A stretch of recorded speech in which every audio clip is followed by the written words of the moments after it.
Last week was a tough one, at least for me. It was very emotional and it was putting actual hate on full display for the world to see. Last week started with Irina Zarutska's story breaking into national news because 2 weeks earlier, she was attacked for merely being there on a public transit system in Charlotte, North Carolina.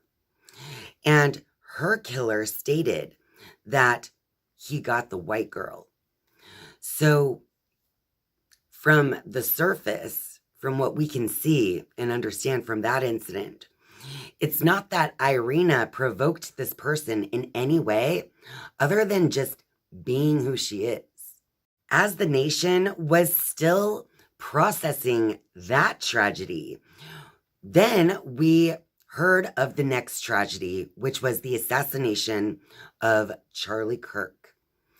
And he was killed for simply sharing his beliefs and opinions with the youth.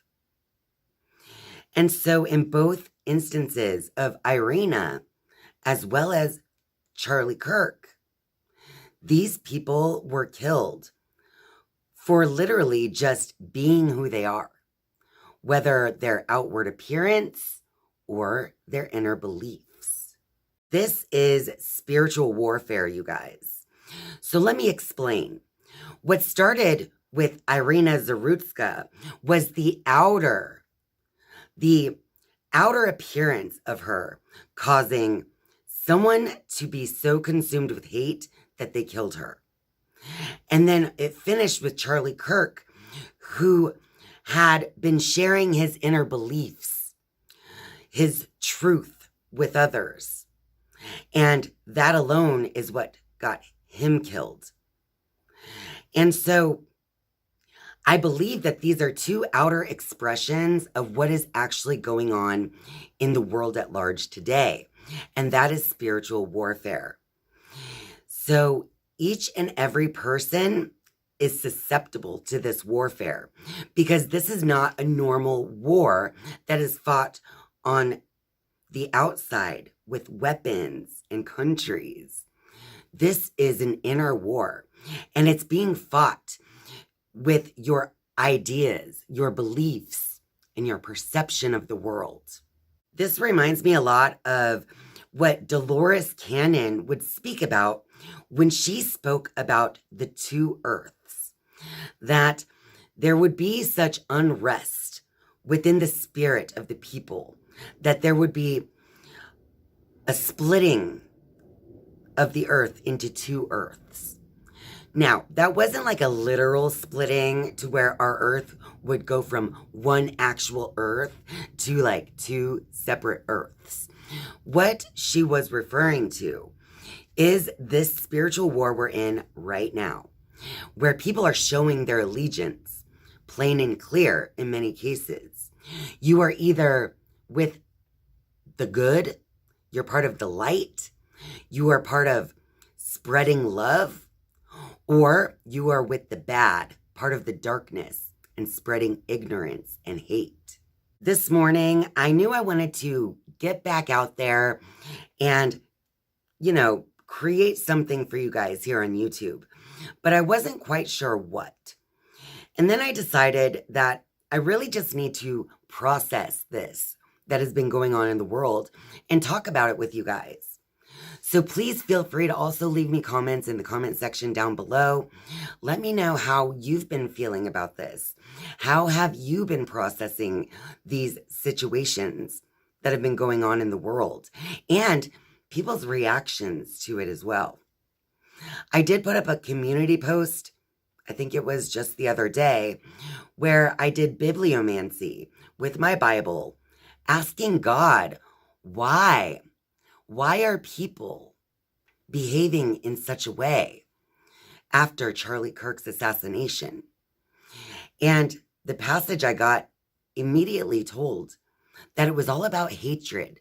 These people harboring hatred within their hearts. And the reason they have this hatred in their hearts is because of wrong thinking, or otherwise known as sin. Because in the Bible, sin is really just referring to any form of wrong thinking that leads you down the path of darkness and ignorance. And right thinking leads you towards the path of light and understanding. This summer, I started reading A Course in Miracles, and I've just been reading it in pieces each and every morning. And I noticed that A Course in Miracles has really been helping me to align myself more and more with right thinking. This morning, I took my coffee outside and sat on my deck, and I decided to read my daily dose of A Course in Miracles. And of course, as it usually happens when you're connected with spirit, exactly what I needed was presented to me today within my reading. I'm on chapter 6, The Lessons of Love. And in the book it says, the relationship of anger to attack is obvious, but the relationship of anger to fear is not always so apparent. Anger always involves projection of separation, which must ultimately be accepted as one's own responsibility, rather than being blamed on others. Anger cannot occur unless you believe that you have been attacked, and that your attack is justified in return, and that you are in no way responsible for it. Given these three wholly irrational premises, the equally irrational conclusion that a brother is worthy of attack rather than of love must follow. What can be expected from insane premises except an insane conclusion? The way to undo an insane conclusion is to consider the sanity of the premises on which it rests. You cannot be attacked.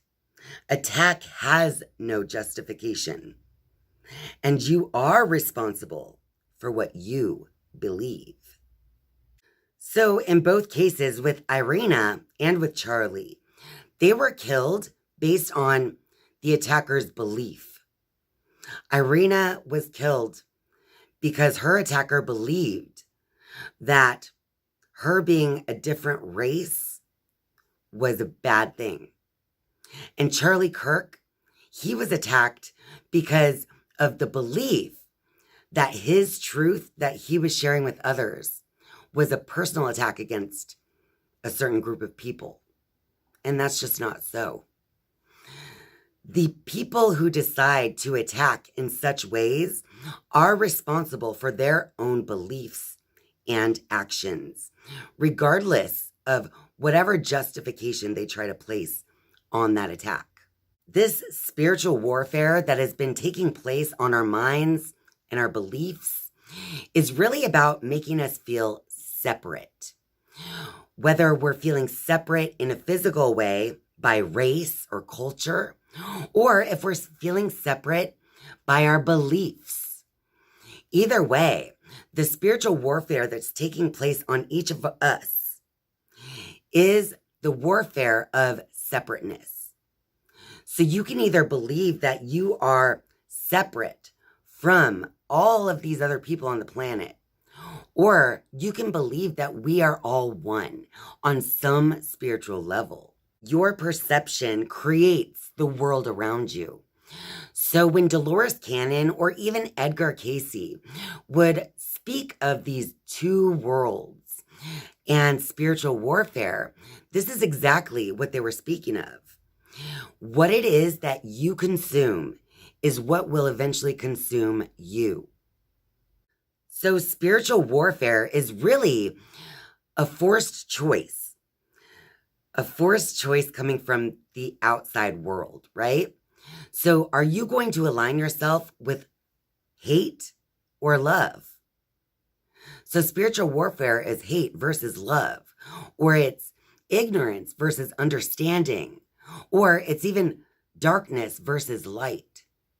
whatever you want to call it.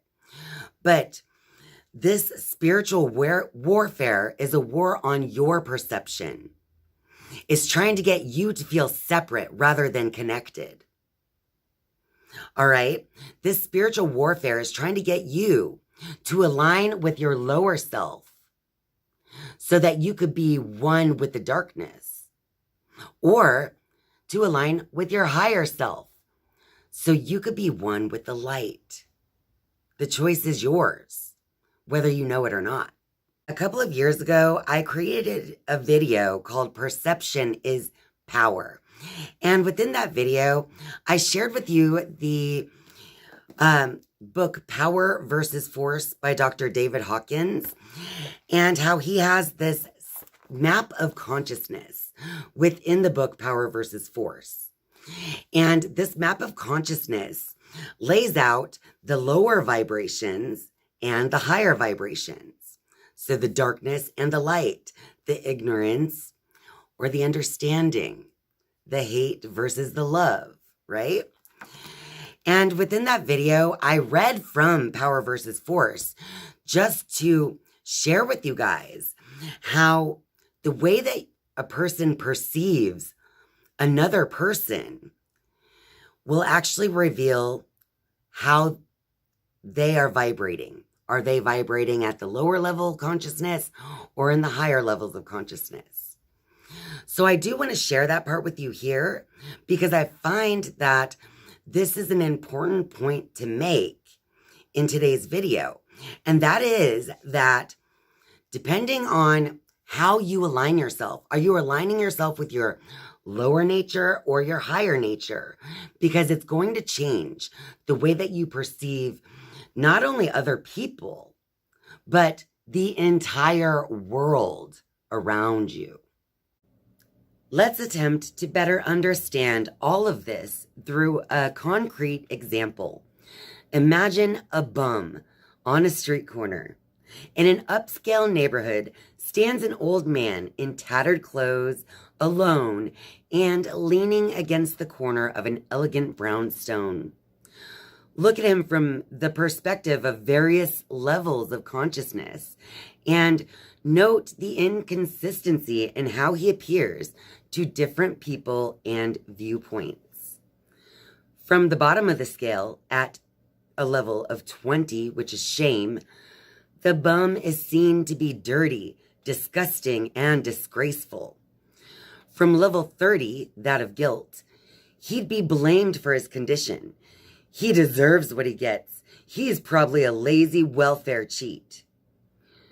At 50, which is hopelessness, his plight would appear desperate, a damning piece of evidence to prove that society can't do anything about homelessness. At 75, which is grief, the old man looks tragic, friendless, and forlorn. At a consciousness level of 100, which is fear, we might see the bum as threatening, a social menace. Perhaps we should call the police before he commits some crime. At 125, which is desire, he might represent a frustrating problem. Why doesn't someone do something? At 150, which is anger, the old man might look like he could be violent. Or, on the other hand, one could be furious that such horrible conditions exist in our country today. At a level of 175, which is pride, he could be seen as an embarrassment or as lacking the self-respect to better himself. At 200, the level of courage, we might be motivated to wonder if there's a local homeless shelter. All he needs is a job and a place to live. At the level 250, neutrality, the bum looks okay, maybe even interesting. Live and let live, we might say. After all, he's not hurting anyone. At 310, the level of willingness, we might decide to go down and see what we can do to cheer up that fellow on the corner. Maybe we'd be motivated to volunteer some time at the local shelter. At 350, the level of acceptance, The man on the corner appears intriguing. He probably has an interesting story to tell. He is where he is for reasons we may never understand. At 400, the level of reason, he's a symptom of the current economic and social malaise, or perhaps a good subject for in-depth psychological study. At the higher levels, the old man begins to look not only interesting, but friendly, and then lovable. Perhaps we'd then be able to see that he was, in fact, one who had transcended social limits and gone free. A joyful old guy with the wisdom of age in his face and the serenity that comes from indifference to material things. At the level 600, which is peace, he's revealed as our own self in a temporary expression. And then it says, when approached, the bum's response to these different levels of consciousness would vary with him. With some, he'd feel secure. With others, frightened or dejected. Some would make him angry. Others would delight him. Some he'd avoid, and others he'd greet with pleasure. And so it's said that we meet what we mirror. If you've been finding yourself frustrated or angry or annoyed based on what you see on the news or on social media, for instance, then I would suggest to turn it off. Just turn it off until you can get your perception set right. Because you're only bringing yourself down if you allow yourself to get caught up in this sense of separateness, this sense of division and hate. So if you don't find yourself more connected with love, understanding, and light, then it's time to just fully unplug from these outside voices and to truly find your center again. Meditate on it. Pray on it. Stop listening to all the noise and find your sense of balance again. That's what I would suggest. Well, that about wraps it up for this video. So if you like this video, be sure to click that like button for me. And if you're a viewer but not yet a subscriber, I would love for you to click subscribe down below. And once you have subscribed, you can turn on the notifications bell if you want to be notified each and every time I upload a new video. Thank you guys so much for watching and commenting below, because I would love to know your thoughts on this. But thank you all so much for spending your time with me. I love you. And I'll see you next time. Bye.